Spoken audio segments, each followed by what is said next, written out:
동서남북을 바라보라, 이 말씀으로 은혜를 나누고자 합니다. 대양미를 나르는 비행기나 태평양 대서양을 항행하는 배는 출발하기 전에 면밀하게 정비를 해야 되는 것입니다.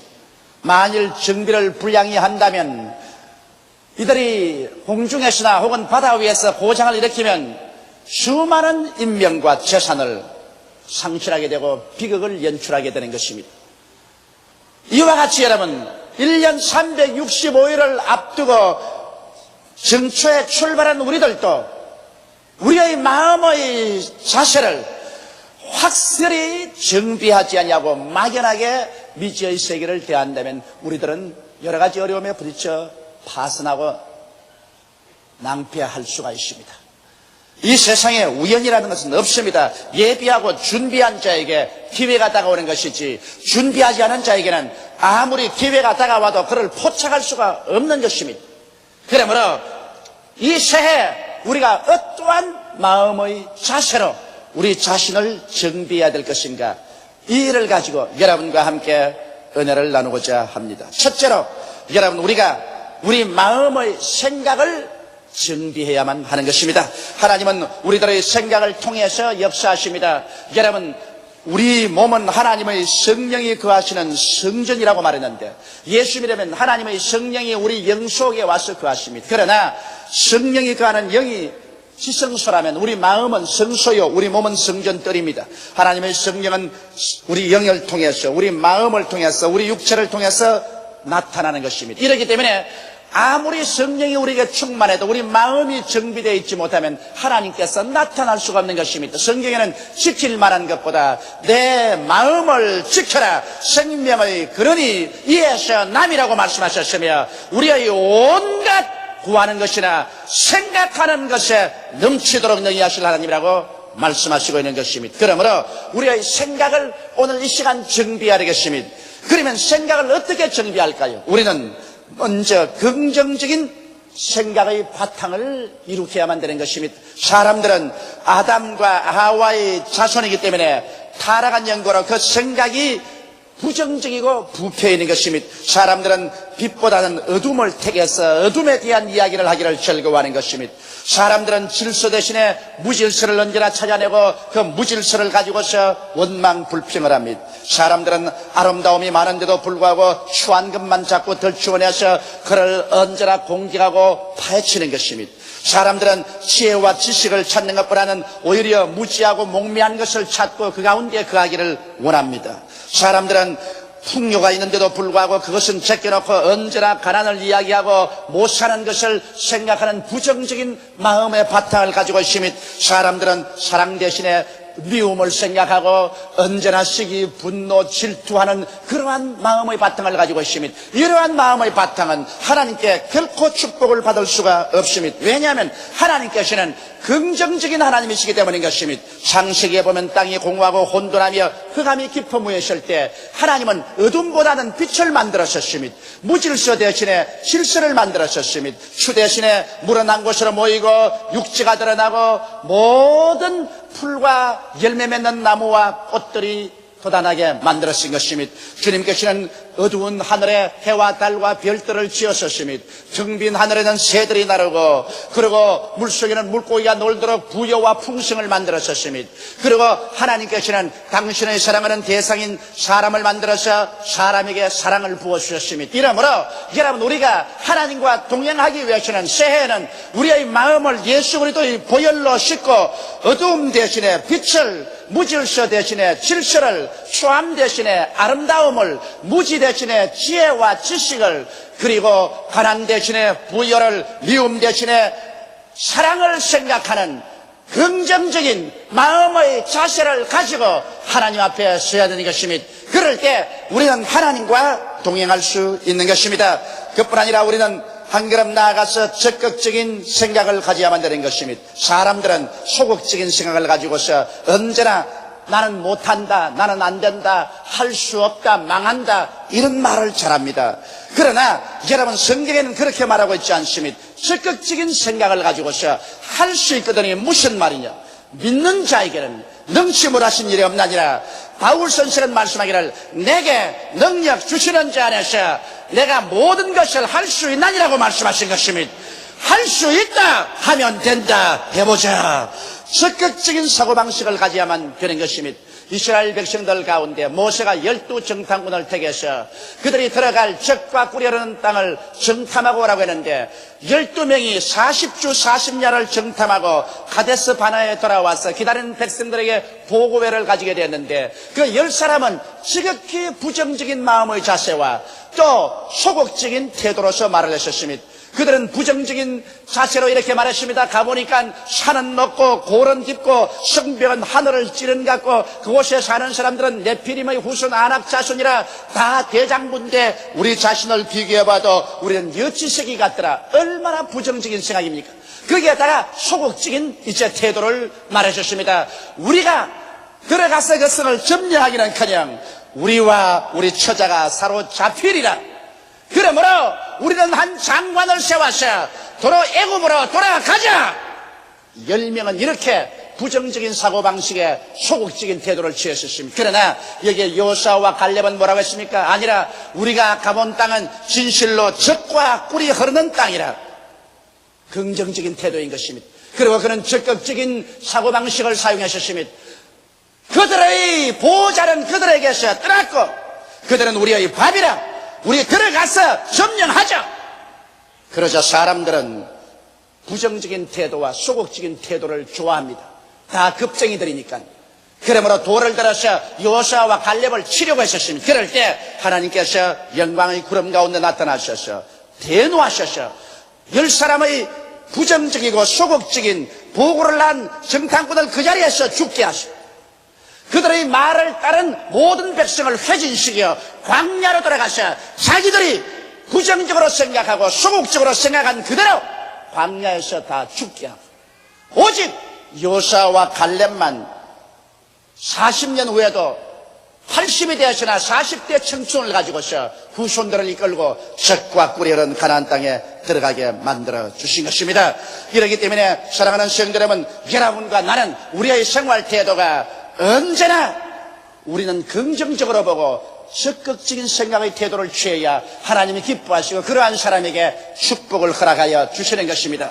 둘째로 여러분, 우리가 새해에는 꿈을 마음속에 품고 살아야만 됩니다. 어머니가 어린애기를 품에 품고 있듯이 여러분과 내 가슴 속에 꿈을 품고 있으면 꿈이 여러분과 나를 붙잡아서 불가능을 가능케 하고 그 목적지에 도달하게 인도하여 주시는 것입니다. 여러분께서 꿈을 품으면 꿈이 여러분을 만들어가는 것입니다. 왜냐하면 성령께서는 바로 여러분과 나에게 꿈을 주시는 분이신 것입니다. 말세 모든 육체에게 성령을 부어주리니 너희 젊은이들은 환상을 보고 늙은이들은 꿈을 꾸리라고 말한 것입니다. 그러므로 꿈이 없고 환상이 없는 백성은 하나님께로부터 버림받은 백성이요 개인이 되는 것입니다. 언제나 창조적이고 생산적인 꿈을 마음속에 여러분 품을 줄 알아야 되는 것입니다. 왜냐하면 꿈과 환상을 통해서야만이 하나님과 동행할 수 있는 것입니다. 성경은 로마서 4장 17절에 하나님은 죽은 자를 살리시며 없는 것을 있는 것 같이 부르시는 하나님이라고 말씀하신 것입니다. 여러분, 없는 것을 어떻게 있는 것처럼 부를 수 있어요? 없는 집을 있는 것 같이 부를 수 있어요? 없는 차를 있는 것 같이 부를 수가 있어요? 없는 교회를 있는 것처럼 부를 수가 있어요? 이것은 오직 우리가 꿈을 통해서 환상을 그려볼 수밖에 없는 것입니다.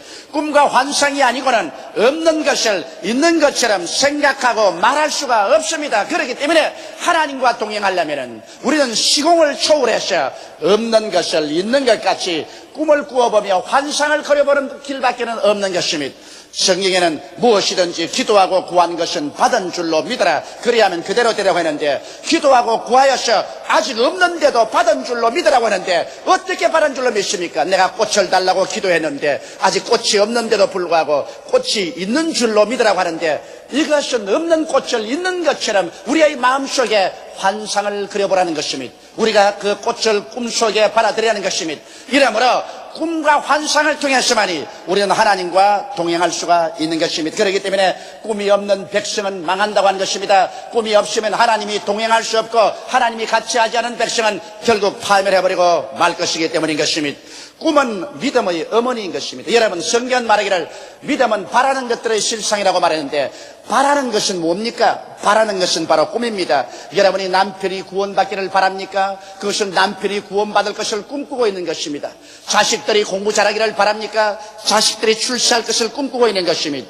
여러분께서 건강하기를 바랍니까? 그러면 여러분은 건강을 꿈꾸게 됩니다. 바란다는 것은 즉 마음속에 소원을 가지고 꿈과 환상을 가지고 있다는 것입니다. 그러므로 믿음이라는 것은 바라는 것들의 실상이라, 바라는 꿈과 환상이 있어야 믿음이 실상이 되는 것입니다. 여러분께서 아무리 믿습니다고 고함쳐도 마음속에 꿈과 환상이 없으면 믿음은 아무 소용이 없는 것입니다. 그렇기 때문에 하나님께서는 아브라함에게 동서남북을 바라보라고 했었습니다. 그가 무일푼으로 애굽에 내려가서 고생을 하고 난 다음 애굽에서 올라왔을 때 하나님께서 가나안 땅에 올라온 아브라함에게 너는 눈을 들어 동서남북을 바라보라. 내 눈으로 보이는 그 땅을 너와 내 자손에게 영원히 주라고 말씀한 것입니다. 눈으로 바라봄으로 말미암아 그 마음속에 꿈과 환상을 가질 수가 있었습니다. 그러자 그는 믿을 수가 있었고, 그리고 믿음을 통하여 그 땅을 얻을 수가 있었던 것입니다. 아브라함의 나이 100살이 되고 그 아내 사레의 나이 90살이 되었었어요. 인간적인 생각으로 자식을 낳을 수 있는 가능성은 수도 없었습니다. 그럼에도 불구하고 그들은 자식 갖기를 원하셨으나 마음속에 전혀 신념이 없었습니다. 그럴 때 하나님께서 아브라함에게 밤중에 나와서 하늘을 쳐다보고 별들을 헤아리게 한 것입니다. 별들을 헤아려서 별들이 마음에 가득해졌자 하나님께서 말씀하기를 내 후손이 저 별들처럼 많으리라고 말하셨습니다.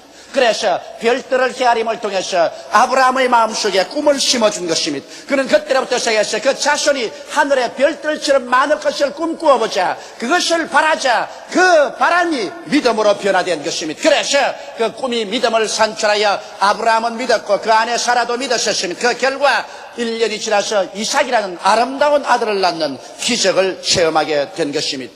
이처럼 사랑하는 성도 여러분, 여러분께서는 1년을 앞두고 여러분의 분명한 목표를 설정하고 꿈을 그리며 동서남북을 바라보고 나아갈 때 하나님께서 믿음을 허락하시며 기적을 여러분에게 창조해 주실 것입니다.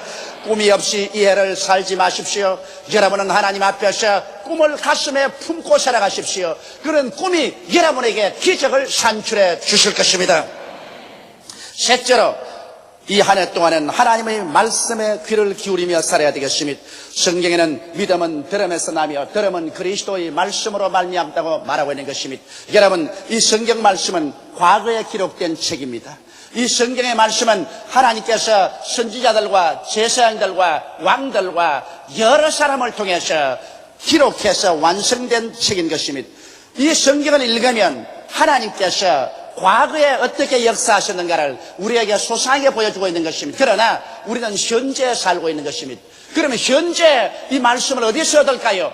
과거에 역사하신 하나님의 기록을 우리가 읽을 때 하나님의 성령께서 그 말씀을 가지고 갑자기 우리 마음속에 부딪혀옵니다. 여러분, 이 성경을 읽을 때 이 성경 말씀이 현재에 살아서 내 마음속에 부딪히는 음성으로 들려올 때 하나님은 그 말씀을 통해서 지금 여러분에게 말씀하고 있는 것입니다.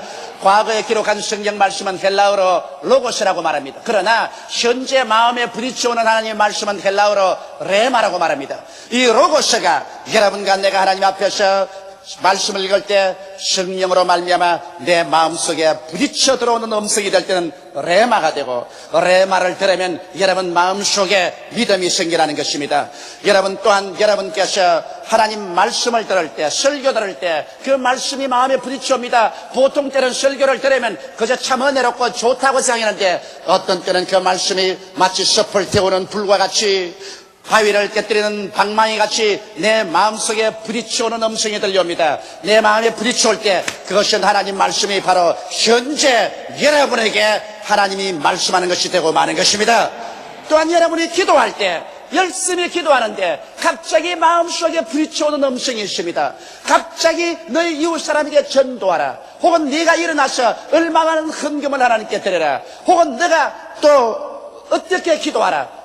이렇게 마음에 부딪혀오는 음성이 들려올 때가 있습니다. 이것은 하나님께서 여러분에게 현재 직접 말씀하는 음성이 되는 것입니다. 그렇지 않으면 혹은 교회 종들과 장로님이나 권사님이나 조장 구역장이나 평신도끼리 서로 이야기하는데 갑자기 그 대화가 내 마음속에 부딪혀옵니다. 마치 바위를 때리듯이 부딪혀옵니다.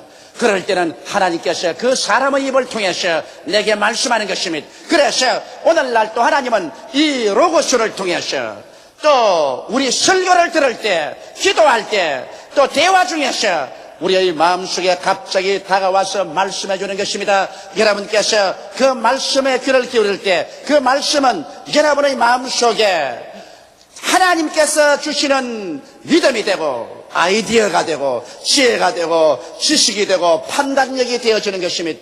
오늘 수없이 많은 사람들이 지혜가 부족해서 이 세상에 낭패와 실망을 당합니다. 하나님께서는 오늘날 주의 백성들에게 지혜를 주시기를 원하십니다. 성경에는 너희 중에 지혜가 부족하거든 꾸짖지 아니하시고 후회 주시는 하나님께 구하라. 그리하면 제가 주시라고 말씀한 것입니다. 우리는 하나님의 지혜를 받았으면 수많은 위기에서 모면할 수가 있고 수많은 문제를 해결할 수가 있고 수많은 일에 창조적이고 생산적이 될 수가 있었을 것입니다. 그러나 사람의 지식이나 지혜나 판단력은 한계점에 도달해 있습니다. 그러나 우리가 하나님께 기도하고 하나님께 기다리면 하나님께서는 성경 말씀을 통하여 설교를 통하여 기도를 통하여 대화를 통하여 우리 마음속에 인간의 두뇌를 초월해서 고요하고 잠잠하게 부딪혀오는 음성이 있는 것입니다. 그 음성을 통해서 우리가 아이디어를 캐치하고 우리 지혜를 얻고 판단력을 얻고 지식을 얻고 믿음을 얻으면 여러분과 나는 이제 인간적인 레벨에서 살지 아니하고 하나님의 지혜와 하나님의 판단력, 하나님의 총명, 하나님의 믿음으로서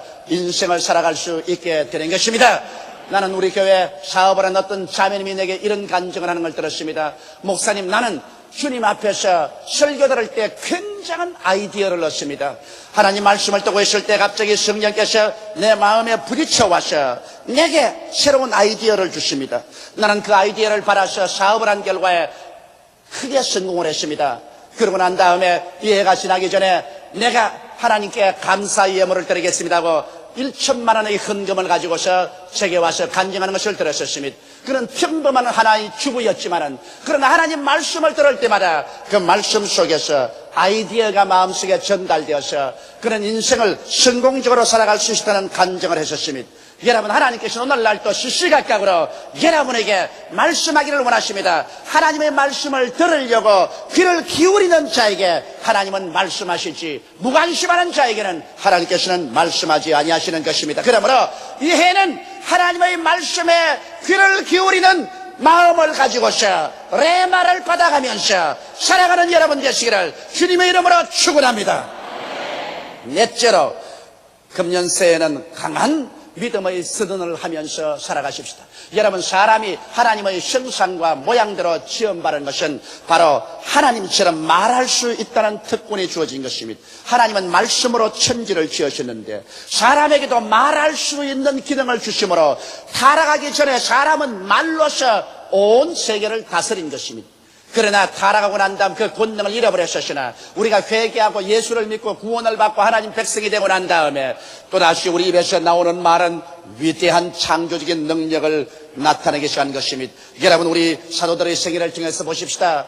베드로와 요한이 네 문가에 있는 안전뱅이를 보고 은과 금은 내게 없으나 내게 있는 것으로 내게 주노니 나사렛 예수 이름으로 일어나라고 말할 때 그 말씀의 능력이 그 줄눈바리를 안전뱅이를 일으키는 것입니다.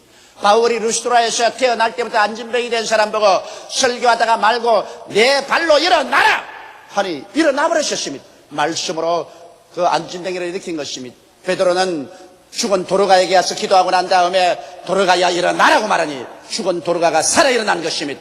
여러분, 구원받은 사람에게는 이 말씀에 위력이 있는 것입니다. 그렇기 때문에 성경은 말씀하기를 내 말로 내가 묶였으며 내 말로 내가 사로잡혔다고 말한 것입니다. 우리는 신수점을 치지 말고 말에 조심을 해야 되는 것입니다. 자기 말이 자기의 생활의 터전과 내일의 삶을 긍정이나 부정으로 묶어버린 것입니다. 나는 못해, 나는 안 돼, 나는 할 수 없어, 나는 낭패야, 나는 실망이야, 나는 무능력해. 그러한 말들이 여러분을 칭칭 감아 묶어버리는 것입니다. 내 말로 내가 묶였으며 내 말로 내가 사로잡히게 되었다고 말한 것입니다. 한 개인이나 민족이 진실로 창조하게 되려면 그들의 언어를 바꿔야 되는 것입니다. 어둡고 캄캄하고 절망적인 파괴적인 언어를 여러분 내어 던져버리고 여러분의 입술을 통해서 하나님이 주신 약속을 통해서 긍정적이고 적극적이며 창조적이고 생산적인 말을 해서 그로 하여금 하나님의 능력으로 묶어놓아야만 되는 것입니다. 여러분 자신은 여러분의 입에서 나오는 말씀이 여러분의 운명을 좌우하는 것입니다. 그렇기 때문에 성경은 무엇인지 땅에서 매면 하늘에서 매일 것이요 땅에서 풀면 하늘에서 풀리라고 했는데 우리가 무슨 밧줄이 있어서 땅에서 묶고 풉니까? 우리가 땅에서 묶고 푸는 것은 여러분 입술의 말로서 묶고 푸는 것입니다. 여러분 구원받은 여러분이 땅에서 묶는 말을 하면 그것이 하늘에서 묶음으로 응답되고 푸는 말로 하면 하늘에서 푸는 것으로 응답되는 것입니다.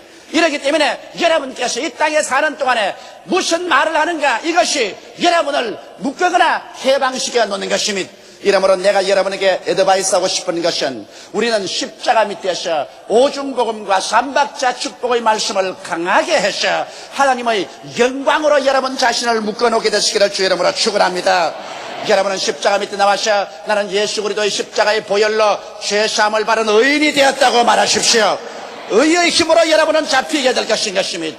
나는 십자가를 통하여 하나님과 화목되고 성령으로 충만함을 받았다. 성령이 나와 같이 계신다고 말할 때 성령 충만의 능력으로 잡히게 될 것입니다. 여러분은 십자가 밑에서 나는 원수 마귀의 머리를 깨뜨리고 마귀를 이겼다.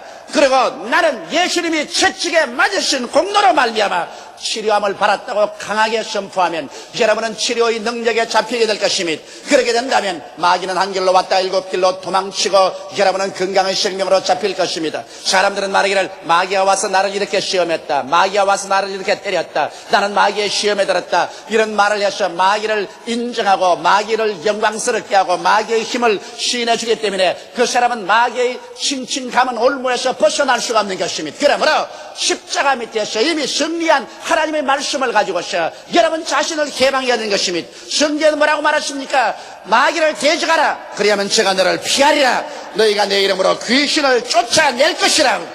이 말씀을 시인하십시오. 그리고 주께서 나의 연약함을 담당하시고 병을 짊어지고 가셨다는 것을 수백 번, 수천 번이라도 시인하십시오. 왜냐하면 여러분의 입술의 시인을 통해서 하나님의 능력이 풀려나는 것입니다. 그뿐 아니라 여러분은 십자가 밑에 가서 여러분이 낭패와 실망, 저주와 가난에서 벗어난 것을 시인하십시오. 사람들은 묻습니다. 요사이 경기가 어떻습니까? 사업이 잘 됩니까? 대개 우리가 말합니다. 뭘 잘 돼요? 형편없어요. 아주 괴로워요. 그러면 실제로 안 되는 것을 된다고 거짓말해야 할까요? 거짓말하는 것은 아닙니다. 하나님의 말씀을 시인하는 것입니다. 요사이 사업이 잘 돼요? 경기가 어때요? 생활이 어때요? 그렇게 말하면 나는 아브라함의 축복 중에 살고 있습니다. 왜? 성경에는 그리스도께서 우리를 위하여 저주를 받음받아서 율법의 저주에서 우리를 속량하였으니 이는 기록된 바 나무에 달린 자마다 저주 아래 있는 자야 했습니다. 이는 그리스도 예수 안에서 아브라함의 복이 이방인에게 미치게 하리 함이라고 말했던 것입니다. 여러분과 나 이방인은 예수를 통해서 저주의 가시에서 풀려나서 아브라함의 축복을 받도록 되어 있기 때문에 이 말씀을 우리가 받아들여서 입술로 강하게 시인하게 될 때 여러분은 아브라함의 축복으로 이 땅에서 묶게 되는 것이요 이 땅에서 묶은 것은 하늘에도 그대로 묶여지고 마는 것입니다.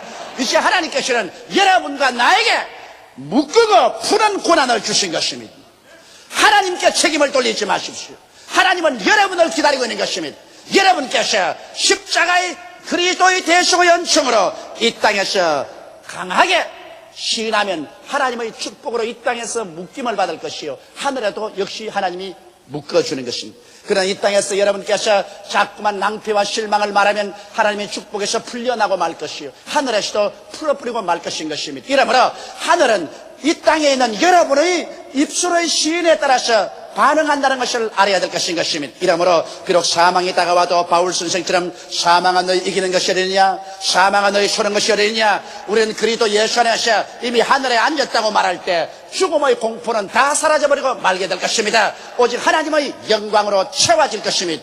이러므로 여러분 긍정적으로 마음의 바탕을 세우고 적극적인 삶의 태도를 가지며 꿈을 마음속에 품고 하나님의 레마를 언제나 귀를 기울여 기다리며 깨닫고 믿은 말씀을 단호하게 입술로 시인하면서 나가면 하나님께서 앞뒤로 호위하시고 좌우에서 역사하여 주셔서 여러분의 삶에 어떠한 역경과 낭패가 다가와도 이를 변화시켜서 위대한 기적의 순간으로 만들어버리고 말게 되실 것입니다. 다 같이 고개 숙여 기도드리겠습니다. 전능하신 하나님 우리 아버지, 새해가 우리에게 다가왔습니다. 새해는 미지수를 가지고 다가왔습니다. 어떠한 일이 새해에 일어날지 모릅니다. 그러나 우리 주를 믿는 사람들은 새해를 어떠한 환경에도 아름답게 요리해 놓을 수 있는 마음의 자세를 준비할 수 있는 것을 감사하옵나이다. 아버지, 우리의 생각을 긍정적이고 적극적으로 변화시키게 도와주시옵소서. 확실히 인생 목표를 가지고 기도하는 중에 꿈을 세우고 꿈을 품게 하여 주시옵소서. 그러면 꿈은 우리 인생을 품어주실 것이옵니다. 아버지와 항상 매일같이 하나님 말씀을 읽고 기도하며 설교를 듣고 함으로 레마를 기다리게 도와주시옵소서. 어려울 때마다 하나님이 지혜의 말씀을 주시는 것이니 레마를 받아서 인생을 살게 도와주시옵소서. 아버지, 우리가 알고 믿은 바를 조금도 움직이지 말고 눈에는 아무 증거 안 보이고 귀에는 아무 소리 안 들리고 손에는 잡히는 것 없어도 강하고 담대하게 입으로 시인하고 나가게 도와주시옵소서. 무엇이 땅에서 매면 하늘에서 매어지고 땅에서 풀면 하늘에서도 풀려진다는 것을 깨닫고 알고 나가게 도와주시옵소서. 예수님 이름 받들어 축복하고 기도드리옵나이다. 아멘.